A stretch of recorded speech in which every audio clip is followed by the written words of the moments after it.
भारत की बराबरी की फेर में पाकिस्तान लगातार अपना मजाक बनवा रहा है। हाल ही में पाकिस्तानी राजदूत कमर अब्बास खोकर ने कह दिया कि तक्षशिला विश्वविद्यालय भारत नहीं बल्कि पाकिस्तान का हिस्सा था। इसके बाद से सोशल मीडिया पर उनकी क्लास लगी हुई है। इस बीच जानिए क्या है तक्षशिला विश्वविद्यालय का सच। तक्षशिला विश्वविद्यालय को दुनिया का सबसे पहला विश्वविद्यालय माना जाता है। यह तक्षशिला शहर में था जो प्राचीन भारत में गांधार जनपद की राजधानी और एशिया में शिक्षा का प्रमुख केंद्र था। माना जाता है विश्वविद्यालय 6वीं से 7वीं ईसा पूर्व में तैयार हुआ था। इसके बाद से यहाँ भारत समेत एशिया भर से विद्वान पढ़ने के लिए आने लगे। इनमें चीन, सीरिया, ग्रीस और बेबीलोनिया भी शामिल है। फिलहाल ये पंजाब प्रांत के रावलपिंडी जिले की एक तहसील है और इस्लामाबाद से लगभग 35 किलोमीटर दूर है।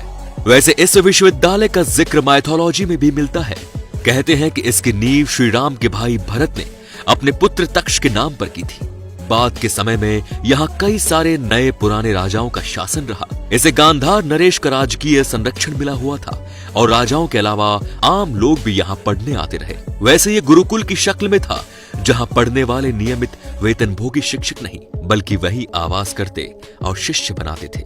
पहली बार साल 1863 में जमीन के नीचे दबे इस महान विश्वविद्यालय के अवशेष मिले। इसके बाद से इस जगह की भव्यता के बारे में कई बातें सामने आ चुकी हैं। सोचने की बात है कि जिसे दुनिया की सबसे पहली यूनिवर्सिटी कहते हैं वो आखिर कैसे खत्म हो गई। लेकिन इससे पहले थोड़ा वहां की समृद्धि के बारे में जानते हैं।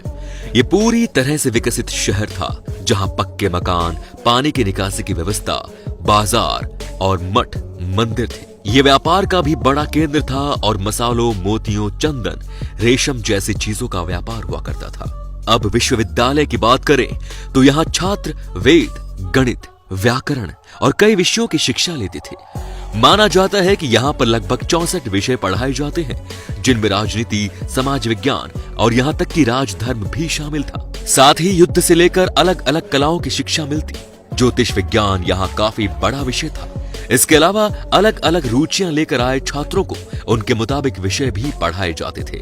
एक के बाद एक कई आक्रांताओं ने शहर को पूरी तरह से खत्म कर दिया। कुछ इतिहासकारों का कहना है कि मध्य एशियाई खानाबदोश जनजातियों ने यहाँ आक्रमण करके शहर को खत्म कर डाला। इस कड़ी में शक और हूण का जिक्र आता है। हालांकि बहुत से इतिहासकार कुछ और ही बताते हैं। उनके मुताबिक शक और हूण ने भारत पर आक्रमण किया था, लेकिन उसे लूटा था, नष्ट नहीं किया था। उनके मुताबिक अरब आक्रांताओं ने ज्ञान के इस शहर को पूरी तरह से खत्म कर दिया ताकि इससे विद्वान न निकल सके। 6वीं सदी में यहाँ पर अरब और तुर्क के मुसलमानों ने आक्रमण करना शुरू कर दिया और बड़ी संख्या में तबाही मची। आज भी यहाँ पर तोड़ी हुई मूर्तियों और बौद्ध प्रतिमाओं के अवशेष मिलते हैं। तो दोस्तों, बड़ी विडंबना की बात है कि जिस देश में दुनिया का पहला विश्वविद्यालय था, आज उस देश का एक भी कॉलेज विश्व के टॉप 100 कॉलेजों में भी नहीं है। इसके पीछे कौन जिम्मेदार है, कमेंट करके जरूर बताइए दोस्तों, और वीडियो को शेयर जरूर करें। धन्यवाद।